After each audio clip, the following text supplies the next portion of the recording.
माझ्या लोकसभेनंतर सुद्धा मी आव्हान केलं होतं, मन मोठं ठेवा. निवडणुका येतात आणि जातात.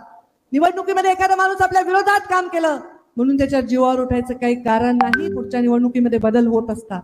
लोक भ्रमात जातात. लोक गंभीर विचार करत असतात प्रत्येक गोष्टीचा आणि एखाद्या दिवशी एखादा चकवा येत असतो राजकारणामध्ये.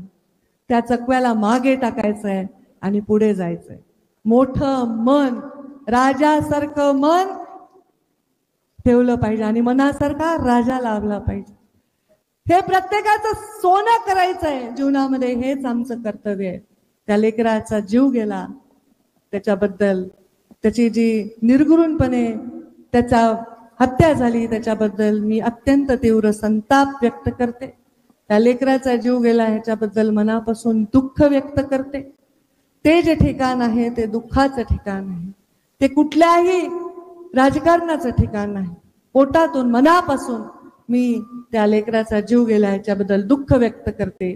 मी स्वतः देवेंद्र फडणवीसांना बोलले, मी स्वतः एसपींना बोलले आणि मी सांगितलं की याच्यामध्ये जोही कोणी दोषी असेल, जो खरा दोषी असेल, ज्यांनी खरंच याच्यामध्ये ह्या लेकराचा जीव घेतलाय त्याला कडक शिक्षा झालीच पाहिजे हा माझा आग्रह. आज मी त्या लेकराला श्रद्धांजली वाहते. त्यांनी किती स्वप्न पाहिले असतील, सरपंच, उद्या निवडणूक लढायची, जिल्हा परिषद लढायची, काय काय स्वप्न असतील, ती स्वप्न अशी काढून घ्यायचा अधिकार कोणालाही. तुम्हाला राग आलाय ना, एखाद्याने तुमचं कॉलर धरली ना, तुम्ही पण त्याचा धरा जास्तीत जास्त. एखाद्याने एक थोबाडीत मारली, तुम्ही 2 मारा. एखाद्याचा जीव घ्यायला तुम्ही काय ईश्वर आहेत का, असुर आहेत, राक्षस आहेत? हे चालणार नाही. हे आपल्या जिल्ह्यात चालणार नाही. ह्याचं राजकारण सुद्धा चालणार नाही आणि अशा प्रकारचं वर्तन सुद्धा हे चालणार नाही. त्याबद्दल मी दुःख व्यक्त करते.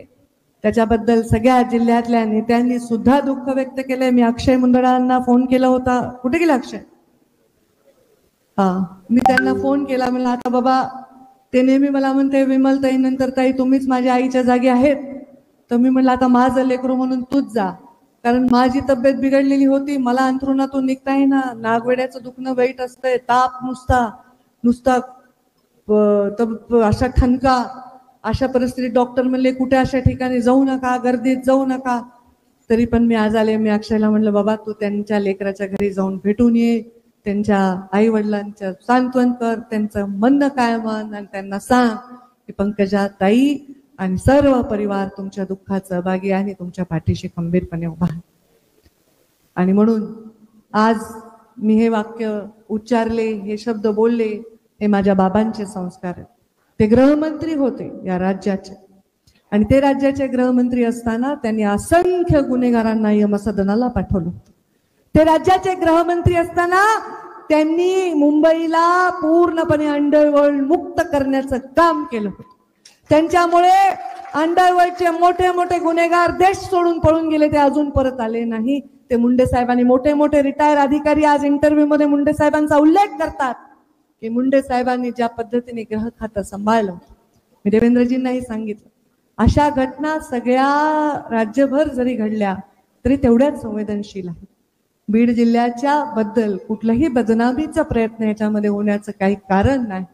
पण मुंडे साहेबांनी गृहमंत्री असताना एकच बघितलं, गुन्हा म्हणजे गुन्हेगार म्हणजे गुन्हेगार, गुन्ह्याला शिक्षा ही झालीच पाहिजे आणि निर्भयपणे आणि कुठल्याही पक्षपातीपणा न करता